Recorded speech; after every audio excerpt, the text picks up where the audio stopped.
What's good, people? It is Tony the Savant. Hold on, let me just do a mic check real quick.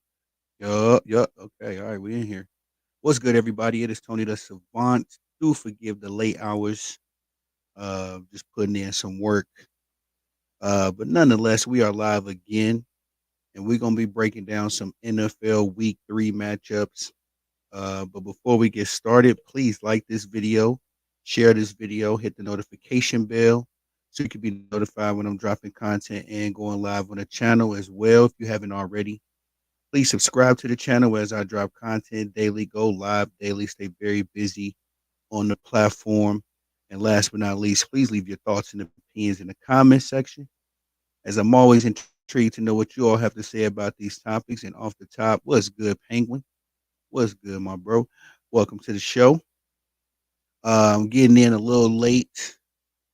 Got a little project I'm putting together for this youth camp I'm organizing, but we got work to do nonetheless, man. And shout out to Penguin, man, because I want to break down these NFL matchups. We got some good matchups in Week 3. Week 2 was very eventful, um, and as we sift through games, like some of the stuff that went on last week as well. But nonetheless, let's get started. The first matchup we're going to discuss tonight is the Minnesota Vikings versus the Houston Texans. Now, this is an interesting game for many of reasons. I think that Sam Darnold, formerly of the San Francisco 49ers, has looked fantastic with the Vikings so far. It's almost to the point where it's like the Vikings should have been rocking with Sam Darnold the entire time. I don't know how JJ McCarthy, maybe JJ McCarthy would have looked better, honestly, but I don't know. We don't know. He's injured and he's out for the season, but Sam Darnold has stepped in and done a fantastic job last week leading the Vikings past who did they the 40 no. The Vikings just faced. I'm sorry. I just had it in my head and then it got away from me. But nonetheless, Vikings are 2-0. I know all too well as a Packers fan. Okay, hold on. Here we go. We get to these week 2 matchups. I'm drawn. Oh, San Francisco 49ers. Yeah, that's what I thought they would face. Uh, as they were able to beat the 49ers 23-17 in an impressive fashion. Now, me personally, I had the 49ers coming out of the NFC this year, but after that last week's performance, I'm not so sure because the Vikings are looking good this season. But nonetheless, let's look at this real quick. See what I'm just trying to see what Sam Darnold did last week to refresh my memory. 17 to 26, 2 touchdowns, 1 interception. He threw for 268 yards and also had 2 touchdowns and 1 interception. The San Francisco 49ers, led by Nick Bosa, were able to get 3 sacks on Sam as well. But man, let me tell you, he has been very impressive leading this 49ers team these last few weeks. I'm expecting more of the same this week. Albeit that Texans defense looks scary, the front seven has been balling. Daniel Hunter, they nicknamed him the QB Hunter, as he had, I believe, 2 sacks the last game. Uh, I feel so unprepared right now. I don't know why I'm drawing such a blank, but nonetheless, Sam Darnold, I'm very much so expecting him to ball out. C.J. Stroud, how much more can we say about him? Second year quarterback, but it looks like CJ has been here for years and years. And he's surrounded by many weapons. We got Stephon Diggs, Nico Collins, Tank Dell, all last week versus the Bears. Phenomenal defense. Those guys was able to ball out. Nico Collins more so than all the rest. Uh, and Tank Dell didn't do much, but nonetheless, he's a big play threat whenever he's on the field. Nico's looking like more so the wide receiver 1, and Stephon is looking like the 2 right now. But so many weapons, including Joe Mixon in the backfield. So many weapons for this Houston Texans matchup. Houston, all that defense, as I was saying earlier, was able to accumulate 7 sacks last week on Caleb Williams as well, in addition to 2 interceptions. And I just think that the Houston Texans look like one of the best teams in the league on both sides of the football right now. A lot of people sing CJ Stroud's praises. I'm one of those guys as well. And it's just going to be a good matchup, the NFC versus AFC matchup. It's very difficult for me to call this game because of how phenomenal both these teams have been playing, just in my opinion. But I'm going to go with the Texans on this one. You know, they also got those two guys in their secondary, Lassiter and Stingley. I want to say it. I might be saying the young man's name right, but uh, both those brothers last week were phenomenal. I believe they both got an interception as well. And I'm thinking that they'll be the reason, the nullifier for all of the Sam Darnold magic. Now, Sam Darnold is working with the best wide receiver in the league, in my opinion, right now, in Justin Jefferson. They were able to connect for on 100. Wait, no, there was a 97-yard touchdown bomb. Justin Jefferson is probably I don't know, he's probably the best wide receiver right now. You can argue uh, Tyreek Hill. You can argue a number of guys. You know, Jamar Chase.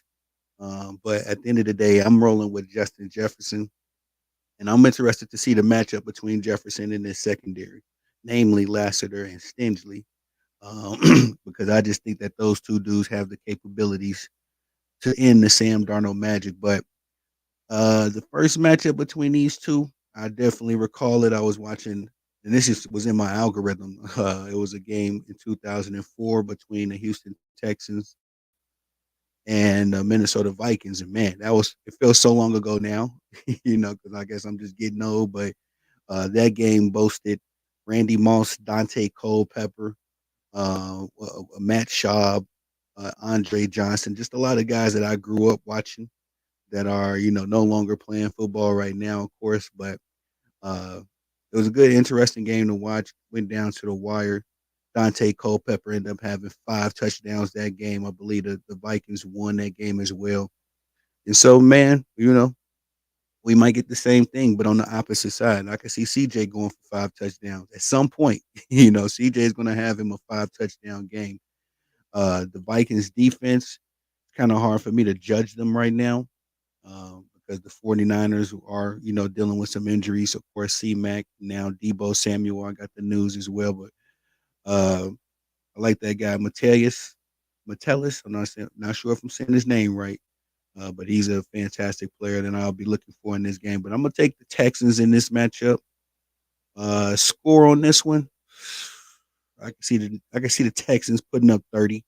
I could definitely see the Texans putting up 30. Let's make it a 30-23.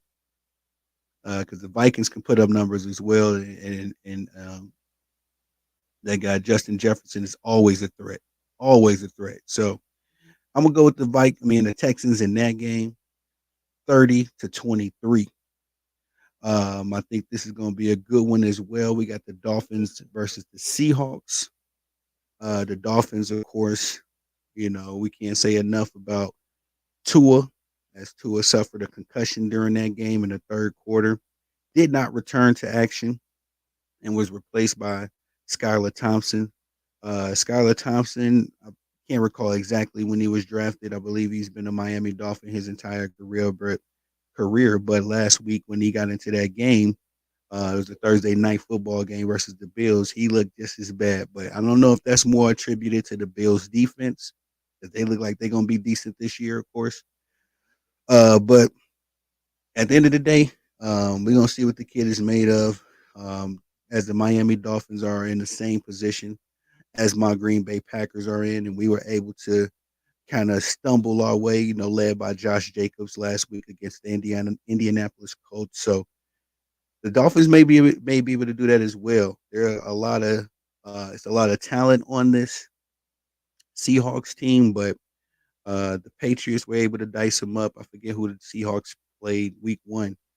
Um, just looking at my notes real quick because I'm drawing the blank.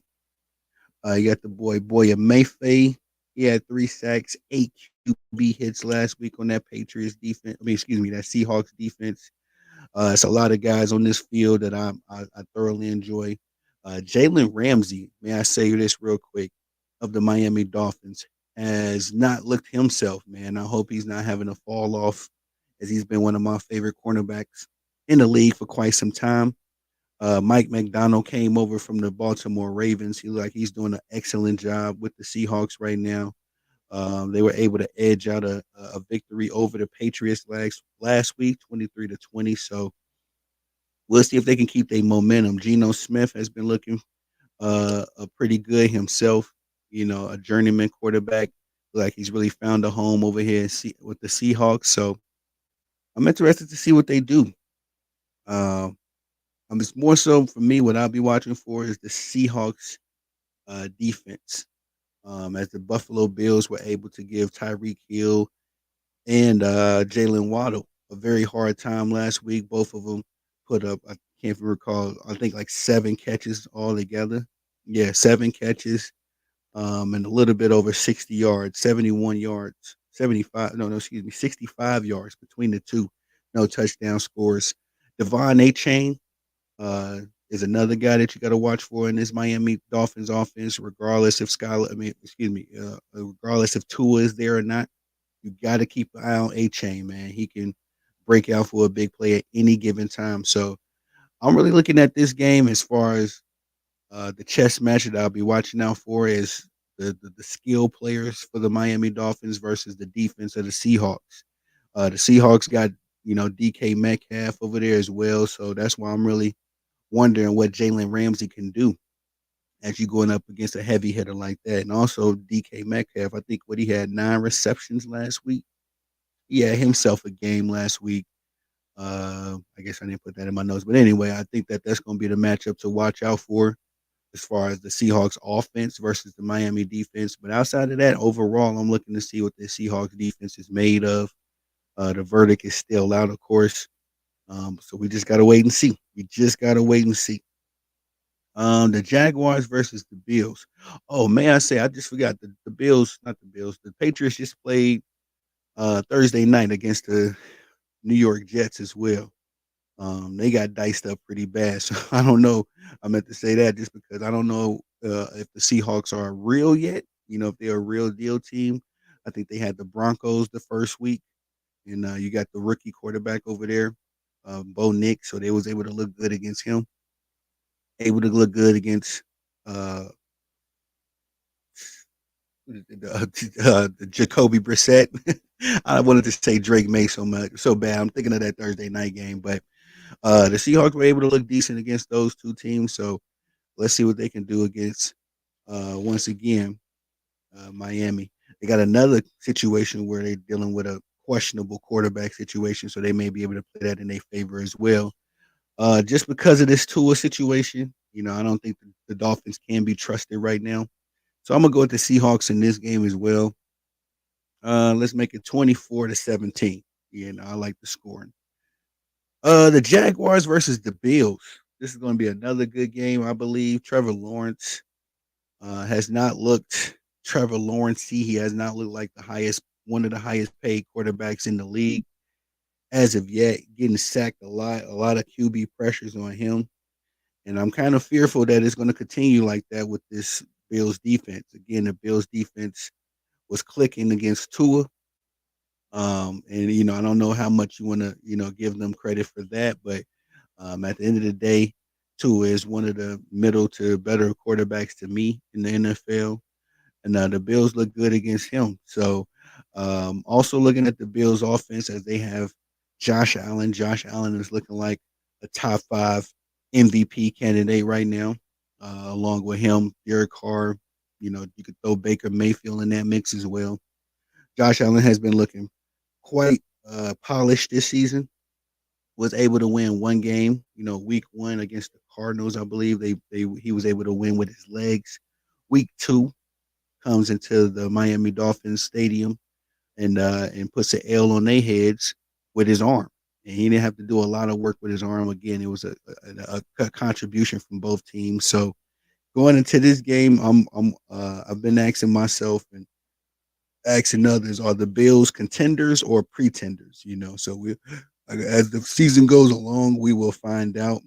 I think they'll be able to get this game and go 3-0. The scoring we'll get this game, it might be an ugly one. I can see this one being a 17-10. You know, I really want to like the Jaguars. They got what's my guy Etienne over there, Travis Etienne. I don't ever know if I'm saying his name right, Etienne. Uh, they got Evan Ingram. I think he's still on his on injury, but I would have to check and see if he'll be available this game. I want the Jaguars to be good, but they just I don't know, man. I haven't seen Trevor Lawrence since he left Clemson, really. So we'll see. But I got the Bills taking this one in another ugly game because that's how the Bills been winning, 17-10. Next game we got the Browns versus the Giants. Now this is going to be an interesting game as the Giants have been just abysmal. I don't even think they put up a win just yet in the season, and the Browns defense has been looking scary. So Daniel Jones, pray for him. Pray for him. I do want to say for the Giants, Malik Neighbors has looked up. He's looked like he's going to be uh, worth all of the hype, coming over from LSU, getting drafted. He had a big game last week, 10 receptions, 127 yards, and a touchdown. Daniel Jones, Danny Dimes, he looked decent last week as well with 2 touchdown scores, 178 yards in the air, and 100, an exact 100 quarterback rating. The Giants offense has not scored more than 19 points, yet in the NFL season as well. We all knew they was going to look a little shaky without Saquon, but they do have that guy, Devin Singletary. He looked like he's stepping into that Saquon role. No Saquon Barkley for sure, but he's been pretty serviceable for the Giants. So I'm also wondering what Deshaun Watson's going to do. Deshaun Watson looked a little bit better last week than he did in week one. But I need to see more from Deshaun, man. I definitely need to see more from him. But I definitely got the Browns winning this game. I don't know if the Giants are going to win a game this season, but I don't think this is going to be one of those games that they're going to be able to sneak a win in at all. So I can see this one being ugly for the Giants. Oh, excuse me. I can see this one getting ugly for the Giants real quick. um, and so let's just make this one 20-3. That's what I'm gonna say. With this one, gonna probably be ugly for Danny Dimes, especially if that defense is able to look good. Next game we got Broncos versus the Buccaneers. Yeah, another interesting matchup considering that Baker Mayfield and the Buccaneers have been one of the hotter teams in the league. Not so much for the Broncos. And may I say this too, man? I think it's time to start, talking about Sean Payton and what he's got going on in Bronco Nation. Because just to be frank, my opinion, I don't think Sean Payton is as good as everybody thinks he is. I think he was a product of Drew Brees. Because whenever he didn't have Drew Brees, I never heard of Sean Payton before Drew Brees, and I ain't heard much good news about him since. So I can't put the blame on the Denver Bronco woes. I can't put the woes of the Denver Broncos on a rookie quarterback. We gave Russell Wilson a lot of the blame last season. And so this was supposed to be Sean Payton. Sean Payton got his quarterback, out of the draft. The defense for the Broncos ain't bad. They still got Pat Surtain over there as well. So I need to see more from Sean. But as far as this game goes, the Broncos coming in versus the Buccaneers. I got the Buccaneers taking this one because Baker Mayfield has looked like the second best quarterback in the NFL behind Derek Carr. And Baker just looked like he's all in, man. He's doing it with his legs and his arms. Chris Godwin looks like his favorite wide receiver right now. If you're doing fantasy football like I am, make sure you get Chris Godwin on your list because he looks like Baker's favorite target, especially early and often in the games. But once more, Baker's been doing it with his arms and his legs. The Buccaneers defense has been very present. And so I'm gonna go with the Buccaneers in this game. Uh, the scoring is always funny to me. You just never know if a team gets hot. If one of the no name guys, goes start going off, you just never know. But I'm gonna go with the Bucks in this game, 20-10. I can see the Broncos getting on the board. So let's say 21-10, 21-10. I can see the Buccaneers getting 3 scores as well. And also we got to see what Rashad White. Rashad White was supposed to, on paper, he's supposed to have a breakout season this year. The running back for the uh, Tampa Bay Buccaneers, but we have not seen much of him or Bucky Irvin this season. So we'll see. We'll see how that goes. Next game I got on the docket. This is the Sunday night football game, and y'all forgive me. I don't have the games in order, of course, but we got the Sunday night football matchup. This is the game I'll be watching for. I've been very vocal about my support of the Kansas City Chiefs completing the three-peat as a Chicago Bulls, as a Chicago Bulls fan. Michael Jordan, a student of Michael Jordan himself, I do advocate for the three-peats.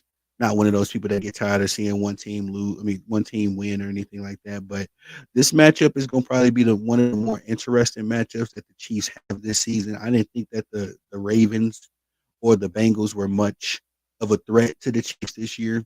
All things considered, the Ravens lost a lot of defensive pieces and a couple offensive line pieces as well.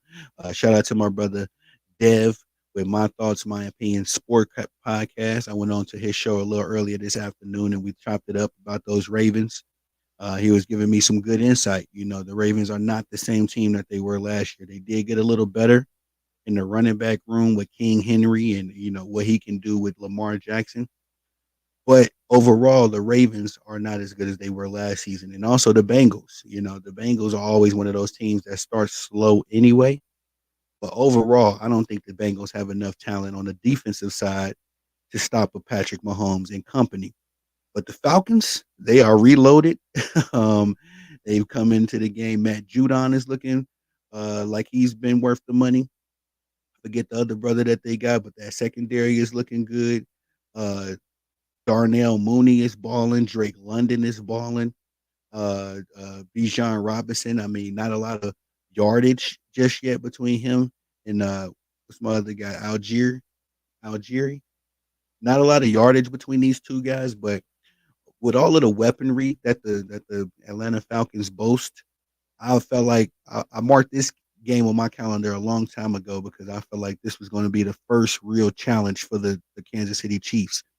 It's also a game for the Chiefs on the road, so they will be tested, I believe.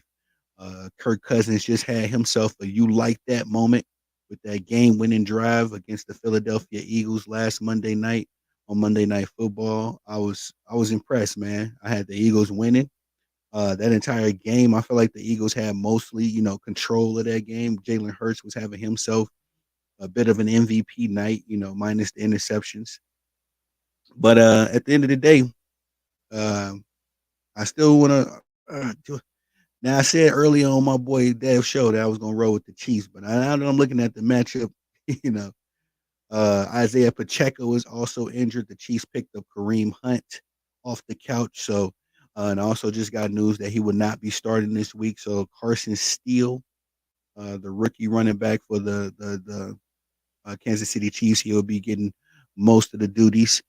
See how he looks, but Isaiah Pacheco is out for 6 to 8 weeks. And so we'll see if Patrick Mahomes can come to the rescue once again. But like I said, I was talking about the Chiefs earlier on my guy Dev's podcast, My Thoughts, My Opinions, and I think I roll with the Chiefs with him. I'm gonna just stay consistent. I'm gonna go with the Chiefs, man. I'm gonna stick with the three-peat. I think this is gonna be an ugly game like last week was with the Bengals. I'm interested to see if Kirk Cousins can repeat what he did, with that game-winning drive. But we also know that Patrick Mahomes is Mr. Fourth Quarter himself, and he also got the power of the referees on his side. So we always got to factor that in as well. Let's not sleep on that. But I got the Chiefs winning this one, and let's just go with 23-20. Let's go 23-20, man. 24-20, 24-20. Because I think this is going to be a close game. Might go down to the last play again. Of course, it's Sunday night football too, man. It's always a good matchup Sunday and Monday Night Football. Moving on to the game of the week for me, the Philadelphia Eagles versus the New Orleans Saints. Now I know I said I'll be watching closely for that the Kansas City Chiefs game and the Atlanta Falcons game, but this right here, y'all, this is the game of the week for me. With the Philadelphia Eagles and all of the weapons that they have, and now coming off that very tight loss, to the Atlanta Falcons, I think that Nick Sirianni and Fangio and Kellen Moore, I think they got to put their heads together to get this team clicking and going in the right way. Get this team clicking and moving in the right way. The Philadelphia Eagles are just one of those teams that's loaded on both sides of the football. All of the talent that they have on the defense, all of the talent that they have on the offense. I think the Eagles are better than what their record is. I think they're 1-1 right now. They could easily be 2-0. They had a thriller versus the Falcons. But the New Orleans Saints, man, they are rolling. They are the hottest team in the NFL. We're dating back to week 18 or 17. I know the NFL just added one more game, and I keep getting confused if it's 17 or 18 weeks in the NFL season now. But last week, going back to the last week of the season, of the 2023 season, this New Orleans Saints have been the hottest team in the NFL. They have put up 40 plus points in 3 consecutive games. I think they put up 48 in the last game of the season last year. They put up 47 in week 1. They put up 44 last week on the Dallas Cowboys. It looks like a well-oiled machine, and I have to give a lot of credit to Clint Kubiak, the son of Gary Kubiak, the infamous coach. I knew a Gary Kubiak during his days coaching the Denver Broncos, I believe. I think Kubiak was a coach for the Denver Broncos, but nonetheless, his son Clint. Let me look that up. I'm not sure if Clint is the offensive coordinator for the New Orleans Saints, or is he the coach?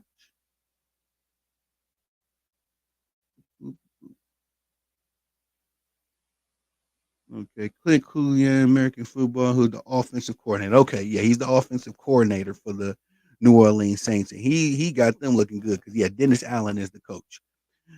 So nonetheless, he got these guys looking great this season. I mean, Derek Carr, look, he got I'm gonna say it like this: Derek Carr, for all the years that I've known, it's either been used car or new car. Let me say that. Because sometimes some games Derek Carr look great, he's gotten into several shootouts where it's like the Raiders, then his former team, they were scoring, and the other team was scoring. He'd come back and score. So Derek Carr is one of those guys that can definitely put on a show. The New Orleans Saints look like the greatest show on turf right now. And again, I want to give Clint Kubiak his credit and his flowers because what he's been able to do with this team, man, and how he's been able to orchestrate and use Derek Carr, even to the extent of Derek Carr rolling out of the pocket and making throws on the move. Like that was never his strength in all his career. And I forget how long Derek Carr has been in the league. He's been around for a minute now. So you definitely got a old pony learning new tricks and is reaping so many benefits for this team. Alvin Kamara is definitely cementing his name as one of the best to do it in the backfield. As he's just been putting up monster games since the season has started. He had 4 touchdowns last week. I think he had 2 or 3 in week 1. So just, man, like I say, I got to give Clint Kubiak his credit where credit is due. And then we got to talk about these other guys that's surrounding the quarterback, running back, and company. Rashid Shaheed is the big play threat. He has been balling this season. I think I've been seeing, just him in passing. Every time I look up, Rashid Shaheed is making a big play. Chris Olave, if you don't know about him, you need to learn about him. He's one of the formidable receivers in the league now. And I'm just looking at this team like, man, it's scary. AJ Brown is also injured. I forgot to mention that with the Philadelphia Eagles. Yeah, he's down. But as far as these New Orleans Saints, how Kirk Cousins was able to dice up the Philadelphia Eagles secondary last week, I think that Clint Kubiak and Derek Carr probably got something very special cooked up for the Eagles, like they had cooked up for the Dallas Cowboys last week. The Eagles better be on high alert. I'm gonna say that they got to be on high alert for this game because the New Orleans Saints can blow a game out. They can get the game out of control very, very quickly. So, and that secondary for the Philadelphia Eagles was getting diced up by Kirk Cousins. I don't know if I would say Derek Carr is better than Kirk Cousins. It might be, a marginal difference between the two. But if Kirk Cousins can do it, Derek Carr can do it too. And Kirk Cousins looked like he was very comfortable back there. As far as last week too, I think that Jalen Hurts did a fantastic job rushing, running the ball when he needed to. Something that I haven't seen from him in a few weeks. So let's see if these Saints, excuse me, if the Eagles can keep it up. No, no, no. Really, the Saints keep up their momentum. They are undefeated. The Eagles are 1-1. I think the Eagles can pull this one off though. Um, and I say that very timidly because I'm not sure when the Saints are going to cool off at this point. They're doing it on both sides of the football as well. Not only are they scoring a lot of points, but they're holding their opponents to under 3 touchdowns, under 20 points a game. I don't think the Carolina Panthers didn't put up nothing on them, and the Cowboys only put up 19. So it's that defense, man. That defense is there too. I know the offense is getting a lot of the press, but um, I just don't know when the Saints are going to cool off. I want to roll with the Eagles. I do, man. I'm a believer in Saquon. I'm a believer in Kellen Moore. I'm a believer in Jalen Hurts. It's just that, the Eagles are the type of team they'll win a close, ugly game and they'll lose a close, ugly game playing the exact same way. Week 1 versus the Packers, Jalen Hurts was not perfect. I think he had 2 interceptions versus us. And then last week he had a not so perfect game as well. I think he put up at least 1 interception. So but I'm gonna go. I'm gonna stick to my guns. I'm gonna go with the Eagles, man. I just think that the Saints at some point are gonna have to cool off a bit. So I'll see if the Eagles can pull it off. Score on that game, knowing the Saints is gonna be a high scoring affair. So I'm gonna probably go 35-33. Yeah, I think I like that one. Eagles 35, Saints 33. Another high scoring game. Um, and the Saints might put up another 40 burger too, man. I'm not comfortable with my pick, yo. I'm not, but I'm gonna roll with it. I'm gonna stick with it. Lions versus the Cardinals. This is gonna be another clash of hot teams right now. The Lions, not so much. Jared Goff has been a little shaky this year. Uh, but I do think that they'll right the ship. Now, as a Packers fan, I know I sound like I'm speaking against my best interest, but I do think that the division is going to come down to us and the Lions. The Lions are 1-1 as well. They just lost a very close game to the Buccaneers as the Buccaneers got their revenge from last season in the playoffs. The Lions were able to put them out. So, but in my heart, I know that the Lions are going to probably return back to what they were, just the laughing stock of the team. But my head really I try. Jared Goff is one of those quarterbacks that I've been rooting for years, even back when he was stuck with Jeff Fisher in St. Louis.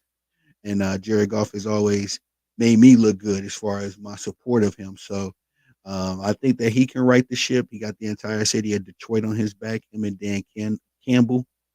And Amon-Ra St. Brown. It's probably, in my opinion, top 5 wide receiver right now, too. Brian Branch has been playing good. Aiden Hutchinson. I'm looking at my notes. I'm sorry, y'all. Aiden Hutchinson. How did I forget about this young man? This dude put up 4.5 sacks last week, and that's all of the sacks he has for the season right now. But 4.5 sacks in one game. Just a beast, man. I think Aiden Hutchinson, he's still a youngster too.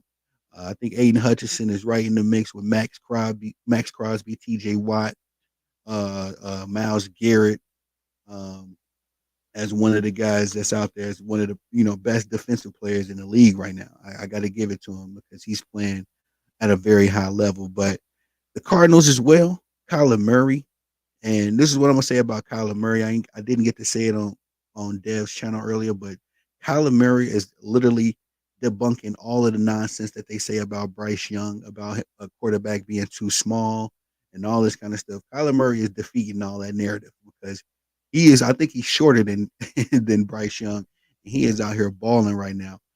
He put on an absolute instant classic performance last week, leading the Cardinals. I forget who they went up against. Who did the Cardinals face? It's gonna bother me. It's gonna bother me, y'all. Sorry, I just gotta see. I gotta see. The Cardinals. I know they had the Bills the first week, and then the Rams. The Rams. Why couldn't I think of that? The Rams last week. And they were able to put up a game. Marvin Harrison, after week one, only having one reception of 4 yards. Week two, totally turned that around, put up 130 yards, four receptions, two touchdown scores. He was targeted 8 times, so he could have did a lot more work if he had caught those other four passes. But even with that performance, Marvin Harrison, the young rookie, number 4 draft pick, has put his name on the map. And I definitely think that Brian Branch and company are going to have to plan for the youngster. But nonetheless, this game, I want to go with the Cardinals, y'all. I do, but I think the Lions are going to bounce back from last week. That upsetting loss to the Buccaneers. I think that didn't sit well with them. They could have easily won that game as well if Jared Goff was more accurate on maybe 2 or 3 more passes.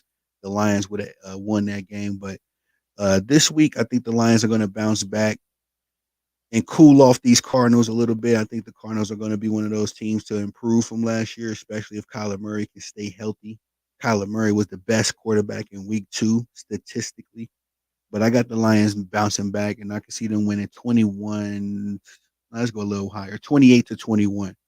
I think the Cardinals are going to put up some points. They put up 41 last week on the Rams, but I also know that Jared Goff, he ain't going to stay cold too long.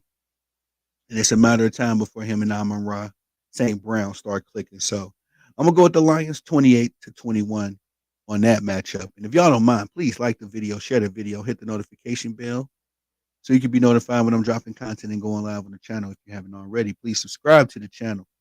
We're gonna stay busy over here. It's NFL season. Commanders versus the Bengals. Now, this is going to be an interesting matchup because the Commanders, Jaden Daniels, I think it's a matter of time before that young man start clicking. He's already looking like a young Lamar Jackson. Got a good arm, very instinct. Has how can I say this? Has good instincts when it comes to running the ball. I'm interested to see if he can keep the momentum going because the Bengals have been a little out of whack. They looked a lot better week 2 versus the Chiefs than they did in week 1 versus the Patriots. I gotta say that much. Joe Burrow, I want Joe Burrow to be better than what he is right now. I think that Joe Burrow could probably hold the title of second best quarterback in the league behind Patrick Mahomes. I think he could easily wear that title, but it's just he's a little inconsistent. But like I say, he looked a lot better last week against the Chiefs championship, the reigning championship defense of the NFL. Jaden Daniels, though, I think that he can really probably sneak a win out of this game if he can continue doing what he's been doing. I mean, last week he got sacked five times um, versus the New York Giants. So I am a little concerned in that regard. The Giants defense isn't that good. The Bengals defense isn't that good. But if the Giants can give 5 sacks, I know that the Bengals probably can. And that's my primary concern. How is the rookie going to look in this game? But ultimately, I got the Chiefs. I mean, not the, Chiefs, the Commanders winning this game. I think this is going to be an ugly one, 17-14. And then maybe, hopefully, we'll see the Bengals get it together by the next week. Get T. Higgins back as well. But I got the Commanders sneaking that game. What we say, 17-14. 49ers versus the Rams. We got a West Coast matchup. Both these teams are banged up pretty bad. As Puka Nacua went down in week 1. Cooper Kupp, man, I hate that for the Rams. I hate that for him. Cooper Kupp goes down in week 2. I have to do an injury report update to see what's going on with him, as I haven't heard much throughout the week. But again, Puka went down. Also, the 49ers are pretty decimated as well. They had no C-Mac as of yet this season. He's been out since week 1. And then Debo Samuels just went down a couple days ago as well. I can't recall if it was in practice or if it was a lingering pain after the game, because he played the entirety of the last game versus the Vikings. So we'll just get some updates. I know that Debo is going to be out a couple weeks. I'm not sure if they placed a timetable on it as of yet. But this is going to be a good game. I've got the 49ers winning this one. I'm going to be frank. And that's simply because of Jordan Mason. Jordan Mason has been running around on the entire NFL. I know for sure he put up 100 plus yards for the first 2 games. The Rams don't seem to really have the personnel to stop him from rushing, again. As he put up a lot of yards on the Jets defense, which I feel like is one of the top 5 defenses in the league. Goes into Minnesota. Well, no, that was a home game, but he rushed for another 100 plus versus Minnesota. So I think Jordan Mason is going to continue on with his breakout season. And the Rams, I just really hate that the injuries are stacked up against him. I'm a big supporter of Matt Stafford. And I just kind of hate that his career is ending out like this. But what can you do? I think this is going to be an easy win for the 49ers. Should be an easy win for the 49ers. I just want to sing the praises of George Kittle as well, because George Kittle had not really had a good game in a while. That date, I think that even goes back to last season, but he had a great game this past week, 7 receptions for 76 yards and a touchdown score. Just to remind people, he one of the best to ever do it at that tight end position. But I got the San Francisco 49ers winning this one, 24-14 for the Los Angeles Rams. Moving on, Panthers versus the Raiders. The Raiders were able to edge out the Baltimore Ravens last week in impressive fashion behind, forget the guy's first name. I can't never think of Garrett Minshew. But nonetheless, Minshew had himself a game. He took it back to his collegiate days, showed people why he is a NFL quarterback. All throughout that game, he was a little slow paced, and not as in a groove as I would have expected him to be. But Max Crosby gave him a nice motivational speech on the sideline. I'm not sure what Max said, but whatever he said, it got Garrett Minshew. Let me stop saying this man name. It might not even be Garrett Minshew. I just keep thinking Garrett. Let me look at his name real quick, y'all. Gardner Minshew. Man, I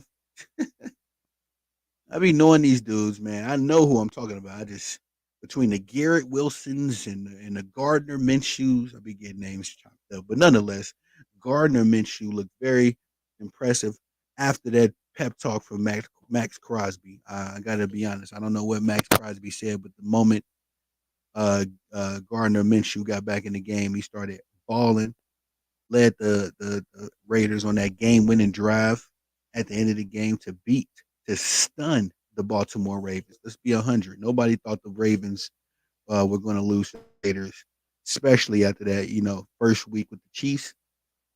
Thought that was going to be a easy bounce back game for him. Not the case. Max Crosby wreaked all kinds of havoc that game. He had 2 QB hits as well as 2 sacks. And I think if the Raiders can continue on that trend, this is going to be a scary game. Again, I ain't never just lose my notes, y'all. Sorry. I got to get better handwriting, man. I'll be having some pure chicken scratch. Oh, yes, versus the Raiders. The Raiders and the Panthers, excuse me. I'm not sure if you all were aware of this, but the Carolina Panthers have benched Bryce Young, and I just feel so terrible for the young man.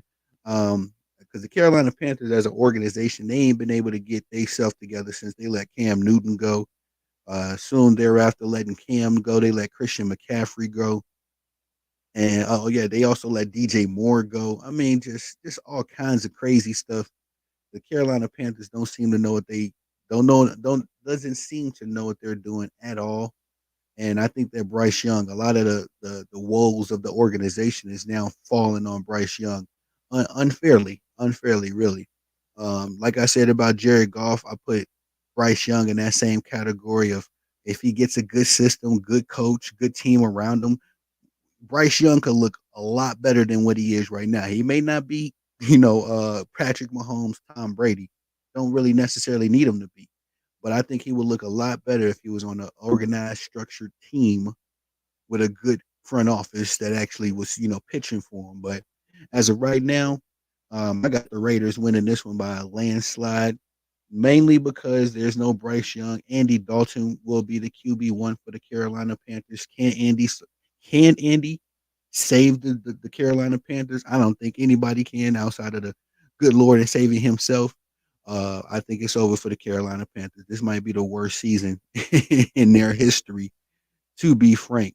And I just really, my heart goes out to Bryce Young because it's unfortunate that he's getting all of this criticism from these casual fans who don't understand. On the quarterback, on the football team, there's a 52-man roster. There's 33 players playing in one game at a time. Minus substitutions. You might get closer to 45, 50, you know what I mean? But at the same time, you can't put the entire loss, or the entire woes of a football team on one kid, on one rookie quarterback. Let's be honest. Bryce Young is still in that developmental phase. So I just feel bad for him. But as far as this game go, I got the Raiders blowing these dudes out the door. I think that if you got the Carolina Panthers on your schedule, just go ahead and mark it as a win. Respectfully. What's good, Uncle Paulie Entertainment, my consigliere? What's good, Brody? Thanks for pulling up. Just trying to run through these week 3 previews real quick. I'm gonna start going live at a more proper hour because these late nights be killing me. Yeah. Uncle Paul, I had to invest, man. We had to invest. In fact, I've been had the podcast equipment. Mrs. Savant, she got it for me way back in Christmas, but I just never had the time to set it up. And now that I got my own little studio, my own little space in here, the kids can't be touching the wires and all that stuff. I got little babies, man. 3 kids under 5. It'd be rough keeping their little sticky fingers off stuff. Shout out to Uncle Paulie Entertainment, man. Make sure y'all swing by his page and subscribe. Paulie need to get that music flowing again. Also, my brother Penguin Productions. Make sure y'all swing by his page as well and give him a subscription. All right. Chargers versus the Steelers. Now, this is going to be a very interesting game indeed. This game features 2 teams that are undefeated still. A big facts, Uncle Paulie. Get that music going, man. I need to get my intro popping too. We need to get the whole gang going, the whole movement. But the Chargers versus the Steelers, this is going to be a very good game. 2 teams that are still undefeated in the NFL. The Chargers are 2-0, as well as the Steelers being 2-0. Very unlikely that these 2 teams would have been doing so good, but it is happening. Jim Harbaugh has come back to the NFL with a vengeance. Him and J.K. Dobbins, he playing that old school football again. I know a lot of people was thinking that Justin Herbert would be the featured, component in the Harbaugh offense. Not the case. Jim Harbaugh is implementing a lot of what he did in Michigan last year or for the past few years, where he's, really predicating rushing the ball and as well as defense. Oh, you came in right in time, Paulie. Yeah, we talking about your Steelers. For real. Y'all been looking good too, man. I don't know what's going on. Justin Fields back there working magic. He ain't doing it in the pretty way neither. He's doing what he got to do to win games. But this is why I love this matchup, actually, Paulie, because it features y'all's coach, Coach Tomlin, who was a big advocate of rushing the ball, big advocate of defense, playing football the right way, using his quarterback, when he needs to. But like I said, this is going to be a good game between these 2. TJ Watt, always a threat. Like I say, he in that class with the Myles Garretts of the world, the Aiden Hutchinsons, the Micah Parsons. TJ Watt is him too. So you got to be careful. I honestly had TJ Watt as my defensive player of the year last year. I think Uncle Paulie would definitely agree with me on that one. Paulie say I get worried Fields gonna get hurt running so much. Yeah, that's the thing about mobile quarterbacks, man. And hopefully not. Hopefully not. You know, hopefully he can knock on wood, get lucky because Michael Vick ran around all those years and he never really suffered a real injury, thankfully. But I think Justin Fields has the capabilities to be a pocket quarterback. He just isn't very good at going through his progressions. You know, he's pretty good about seeing his first option, which worked out for him perfectly when he was with the Bears because all he had to do was throw it to DJ Moore, right? But now, when it comes down to going through his progressions, he's not very good at that because a lot of times I see him miss Fryermuth, Pat Fryermuth, the tight end. Few plays. I'm talking about the check down plays. He always going for home runs. TJ Watt, my guy. Hopefully he stays healthy. Yeah, likewise, likewise. And it's crazy. I always like TJ Watt more than I like JJ Watt. Respectfully. I always thought the little bro. I got a big brother, so I always identify with the little bros. But TJ, man, he was my defensive player of the year. He was playing, and of course, if he can stay healthy, I don't see why he can't be the defensive player of the year. Um, TJ can damn near win a game by himself. Let's be honest. Um, we got to talk about J.K. Dobbins coming over from the Baltimore Ravens and the job that he's been doing on the ground. 100+ yards in the first two games, just scoring all over the place. And like I say, everybody had pegged Justin Herbert as the featured component of the Harbaugh offense. No, you ain't been watching him at Michigan these last few years. He is a big advocate of not throwing, excuse me, rushing the ball and telling the defense to step up. I think that Joey Bosa has really reaped the most benefits of bringing Harbaugh back because Harbaugh is a defensive specialist. He's a go for real. Yeah, TJ definitely in that conversation. He gonna be in the Hall of Fame for sure. With a Super Bowl or not, he gonna be in the Hall of Fame. Um, but yeah, Justin Herbert, man, he's been very humble. He's been doing his thing, kind of being more of a game manager with all that money, getting paid 50 million. But uh, this matchup, of course, we got Coach Mike Tomlin versus Coach Jim Harbaugh, two of the best defenses in the NFL. But again, defense is both these gentlemen's bread and butter, so they're gonna make sure that they locked in on the defensive side of the football. Paulie say, do you think Russell Wilson should start over Justin Fields? I think at this point, if you would have started off the season game one like that, then yeah, you roll with that, Paulie. But you know, one, Justin Fields has not been playing bad. I could see if Justin Fields was leading the league in interceptions or something right now. Hell yeah, you throw Russell in. Two, Russell's been injured, so you kind of in a de facto situation where you have to start your next man up. But three, I think if you put in Russell Wilson now and he sucks, you're going to ruin, whatever little momentum and confidence that Justin Fields has. Not saying that Russell Wilson would. Russell Wilson is a MVP. I'm not sure if he won a regular season MVP, but he's definitely won a Super Bowl MVP. He's a Super Bowl champion quarterback. So his experience and his skill set is worth his weight in gold. But in the unique situation that the Steelers are in right now, I think that you stay with Justin Fields just until if he flames out. If he flames out, and I see how uncomfortable Mike Tomlin is about explaining this every week. Because every time he takes an interview or you got to do post games stuff, then everybody's asking, is Russell Wilson gonna start? Is Justin Fields gonna start? It's like, bro, relax. But at this point and how the things are going for y'all, Paulie, yeah, I say stay with just. That's gonna put y'all in a funny situation with Russell Wilson next year. If how this season goes. But at the end of the day, y'all only paying the man like $15. He got his bag from the Broncos. So respectfully, I say stay with Justin Fields. I was even saying that about the Bears. You know what I mean? Like, why don't y'all just stay with him, man? He wasn't horrible with the Bears. It's just the Bears are the Bears. So they blame everybody except that trash organization, the decision makers for the Bears. All they say we should, can't win playoff games off. I mean, yeah, that's true. That's true. But you can win playoff games via your defense, and I think that's gonna be y'all's bread and butter. Like you said, Paulie. Hopefully TJ stays healthy because as he goes, y'all team goes. We just can't. No, yeah, we just can't win playoff games off field goals. I agree. Especially if y'all call yourself the AFC is loaded. It's like the Western Conference in the NBA. Like every game in the AFC is damn near a playoff game, and we talking about against the Los Angeles Chargers. We talking about against the Steelers, the Browns, the Texans, the Ravens, the Bengals. You mean the AFC is just loaded. We ain't said nothing about the Chiefs yet. So every week is going to be a playoff game. But in the same breath, um, if y'all keep up doing what you're doing, Paulie, that's why I say, Najee Harris has been good as well. Getting him a couple yards. Who else is y'all? Who are the other? Jalen Warren.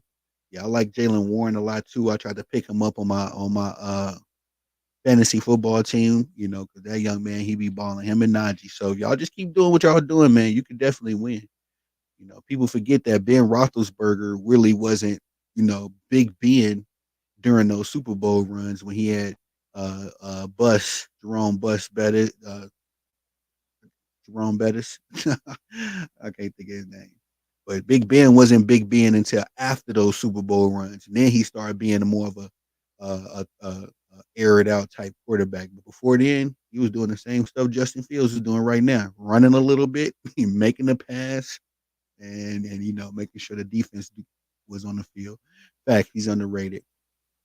Yeah, I think Justin Fields is I don't think he had a fair shot. He's kind of like what Bryce Young is going through right now. You don't have a fair chance. And when you with a trash organization like the Bears or the Panthers, who the hell gonna look good in that situation? Let's just be honest. Like nobody's gonna really look good with the Panthers. Who on the Carolina Panthers looks good right now? And I challenge anybody to answer that question.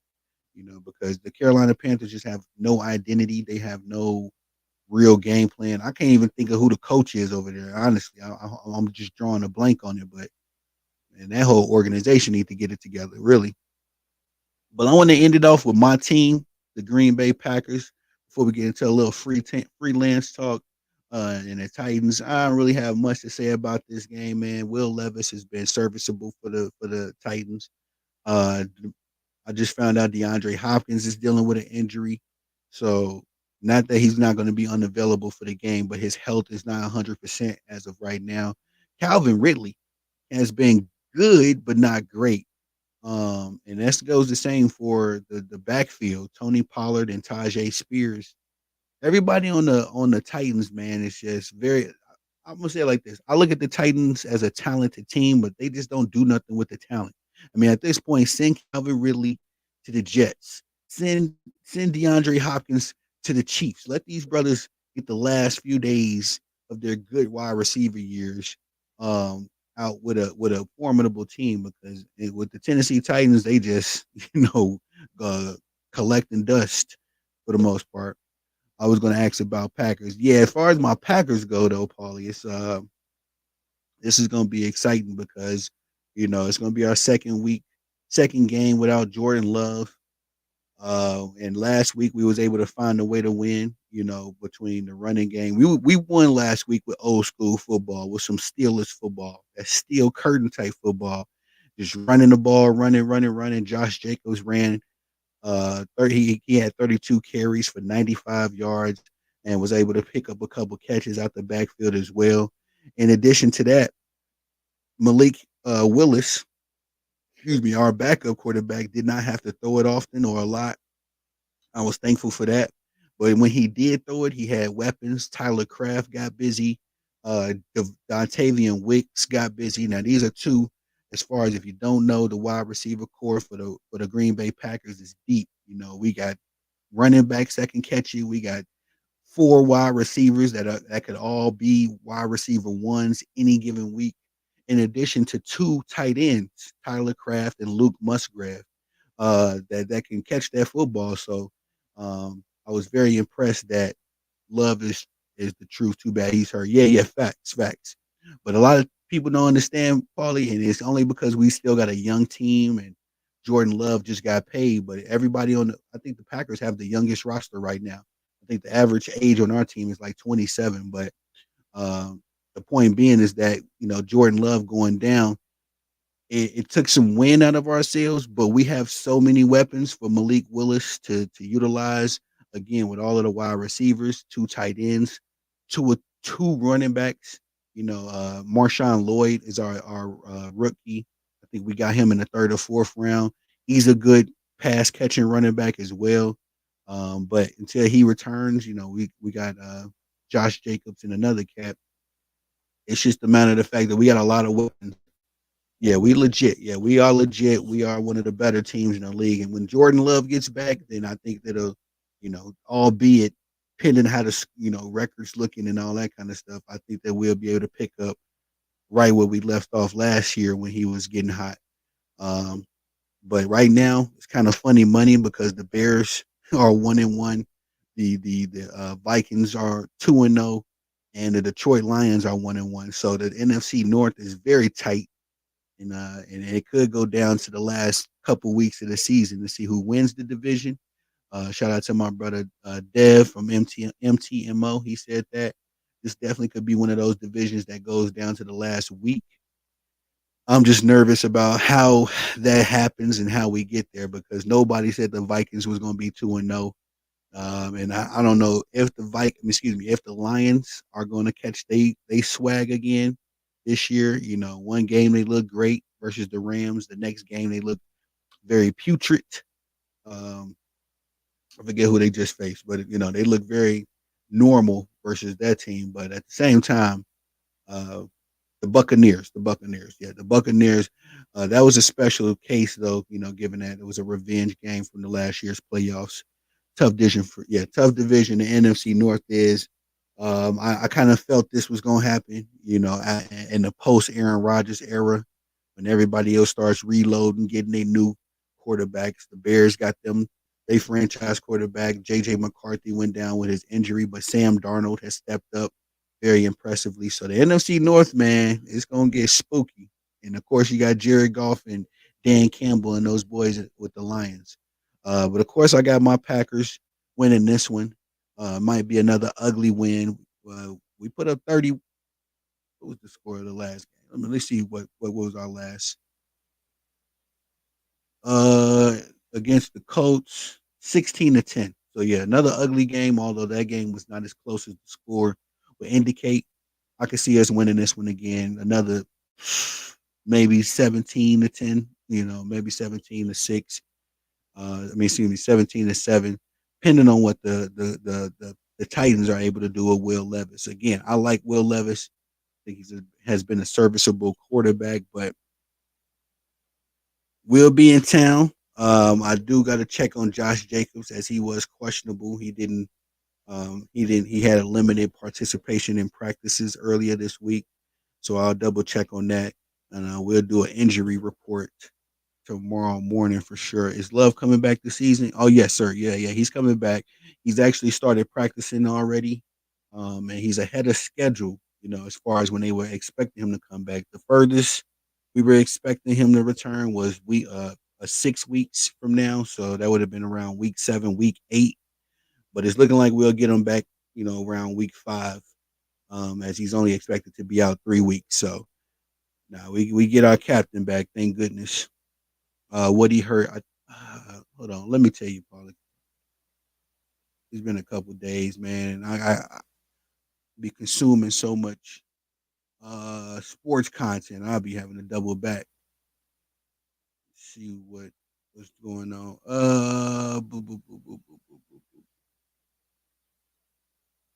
Okay, it's just a bunch of injury updates, but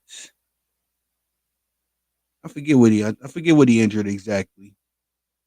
Paulie, I'm sorry, I'm gonna have to double back on that one.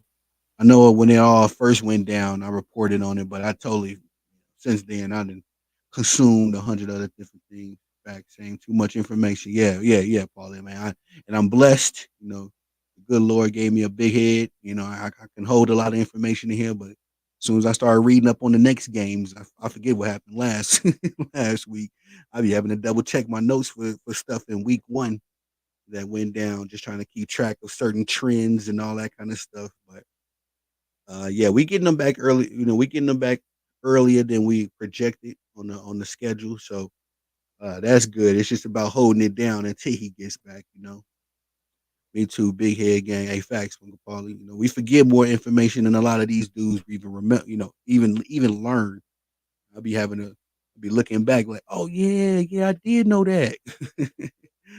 Y'all can contend for a title with love. Yeah, our facts. A lot of people, I didn't think so, but a lot of people that I know had the Packers winning the Super Bowl. Man, salute to my brother Hot Take Jake with the Bottom Line Sports. He had us winning the Super Bowl. I didn't see that. I didn't have that in the crystal ball for me. But all things considered, I think that Jordan Love just needs a little bit more experience. And I only say that because when up against the 49ers, he looked a little shaky. I think he understood, going up against the 49ers and how formidable they were last year. It was going to be a hard game to win. But at the same time, if we don't win it this year, then I hope that we'll have an opportunity to go at it next year. Because I just think Jordan Love needs one more year to really, get the swing of being a veteran quarterback. I thought you was crazy for thinking they could contend. I was wrong. Oh yeah. Nah, the only reason I say that, uh, uh, Paulie, is because I read everything up on the Packers. I'm reading up on all our new guys, Quay Walker. Our secondary, Xavier McKinney, Jair Alexander. We just got some good talent out of the free agency pool. So I'll be looking at all of the moves we making, and of course, we just got a new defensive coordinator that we needed super badly. The last dude we had, I can't think of his name, but he was man. He had us looking. I know we cheese, the cheese heads, but he had us looking like Swiss cheese. Defenses was tearing us apart. Thank goodness we had, our passing defense is pretty good, but Russian defense was horrible. But we've been on to a good start this year, so I'm liking what Jeff Halfley is doing. And like I said, like you said, Paulie, once we get Uncle Paul, I mean, once we get Uncle Paulie back, once we get Jordan Love back, yeah, man, it should be a bunch of green lights and on the go. I had to see what our schedule is looking like because if we run into the toughest part of our schedule during that time, then we would have to get Jordan Love back acclimated. But outside of that, yeah, I don't see why we can't. I don't see why Packers can't do it again. You know, one of the oldest, most story franchises in the NFL. We got to swing around and get to that Super Bowl from time to time. But yeah, man, that's all I really got for y'all on this one. Definitely wanted to do these week 3 breakdowns. Shout out again to Penguin Productions. Make sure you swing by my bro's page and subscribe. Uncle Paulie, thanks for pulling up, baby bro. I gotta hop off on here just so we can do some research for the WNBA playoffs as that's going down Sunday. I'm very excited about that, but I just want to kind of brush up on the matchups and all that good stuff. So uh pop out early tomorrow before college football kickoff. Try to do that show. It'd be a little difficult with the kids again, man. 3 of them underneath 5. It'd be pressure. Y'all, it'd be so much pressure. I would have, I would have waited it out a little bit. Waited until one kid went to college, then had another one. But you know, God is good, man. It'd be a lot of pressure with them youngins. But yeah, Uncle Paul, make sure you pull up, buddy. I'm gonna text you when we going live for that because I'm gonna start doing it at a more proper hour. For my family on the East Coast that want to jump in too. No, Uncle Paulie, you out there. I know you ain't exactly in Boston, or I know you're in Mass though. So we try to get on here a little earlier so we can do a little bit more work, and then we're gonna chop down that WNBA playoffs, and then we're gonna do some recap with some college football, some interesting matchups. I'm looking to see tomorrow.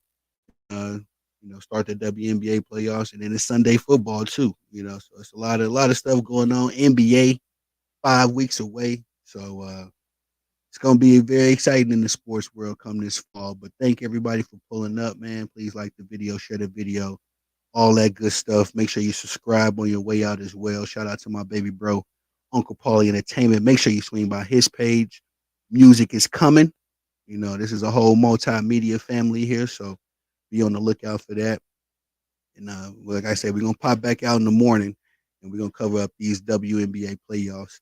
I am Tony the Savant. Peace.